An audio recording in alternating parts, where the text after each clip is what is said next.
I don't know who wants to listen to this, but welcome to a very, very interesting phase in the Australian property market. I'm not just talking about Perth, I'm talking about the whole of Australia. The last few weeks have been absolutely crazy.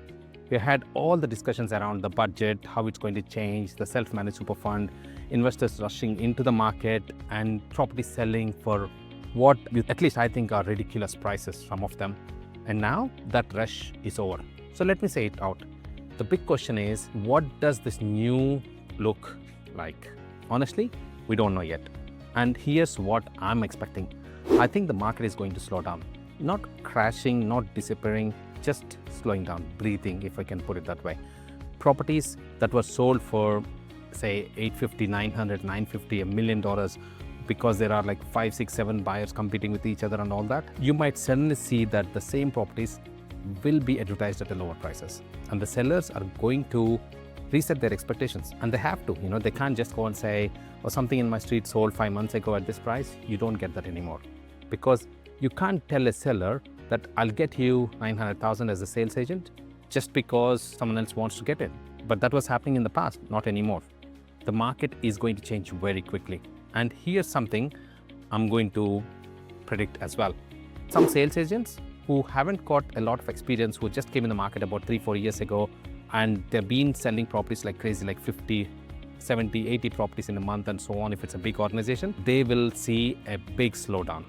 Imagine in their situation, right, where they have 20, 30 people at the home open and everything is sold.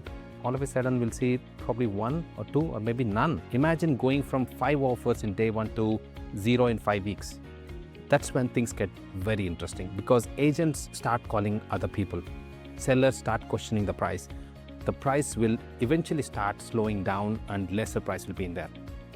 Buyers start thinking like, hang on, maybe there's a great opportunity for me to buy. And any of those buyers who are actually going to do that, I think will actually secure some great buys out there. And it's a cycle. We all have seen that. If you haven't been in the industry for that long, you will see that. As a professional investor and been in investing for a very, very long time, I can see that coming. But here's where I think Perth has a very interesting advantage, and that is the rental market.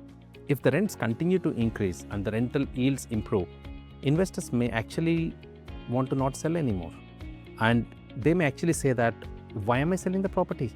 Given that it's getting me such a good rental, there's no other capital city which can give the good rentals like what Perth can do. Supply will get tight. And when the supply gets tight, the demand for properties is still there. It's just that there is no supply. And we will enter into that phase where demand outgrows the supply very, very, very easily. And we will potentially be exactly where we were a few years ago again. High demand, low supply. That's why I think the next few months could be very interesting. So if you got cash ready, if you are financially ready, you know exactly what you're looking for, this is probably the best time for you to observe the market, not rush into it, but don't chase, but also not buy properties in FOMO.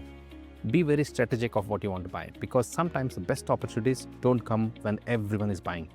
They come when everyone is sitting on the sidelines and hoping that things will slow down even more. Let's see what happens in the next few months, but I think it's going to be a very interesting case from now.